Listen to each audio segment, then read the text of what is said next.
Alan the Chosen, The Journey of Fate and Glory. In the heart of the ancient kingdom of Eldoria, prophecy whispered of a warrior born under a blood-red moon. He would wield a blade not forged by mortal hands, traverse realms unknown, and stand against forces beyond imagination. His name, Alan the Chosen. The call to adventure.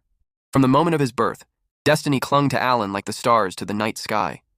Raised in the secluded village of Everwood, he trained beneath the watchful eye of Master Orin, a sage who understood the weight of prophecy. From his earliest days, Alan learned the art of combat, not just in strength but in strategy, wisdom, and restraint. When the great kingdom of Eldoria was threatened by darkness spreading from the Forsaken Wastes, the Council of Sages called upon Alan.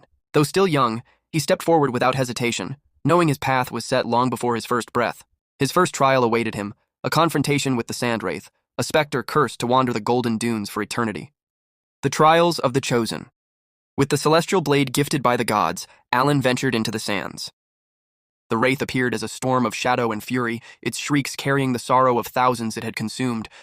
Blinded by the whirl of dust and illusion, Alan closed his eyes, listening for the rhythm of the wind. With a single, precise strike, he split the wraith's core, unraveling its essence into stardust. The souls it had imprisoned for centuries ascended, whispering their gratitude before vanishing into the heavens.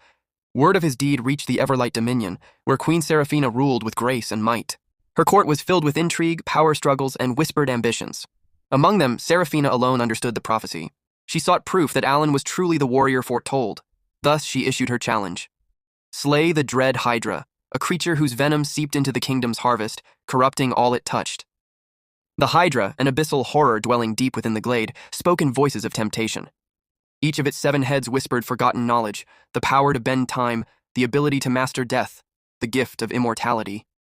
Alan listened, unwavering, his grip tightening around his blade. He saw through the deception. Power offered freely was always a curse in disguise. In a single sweeping motion, he severed the heads one by one, ensuring the beast's ruin. The rise of a legend. From the halls of kings to the hidden chambers of sorcerers, Alan's name became legend. His victories shaped the world, bringing kingdoms to peace and shattering tyrants who sought dominion. Yet prophecy was never satisfied with mere glory.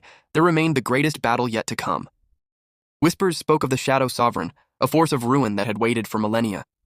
The stars grew dim, the lands grew colder, and darkness seeped into the bones of the earth.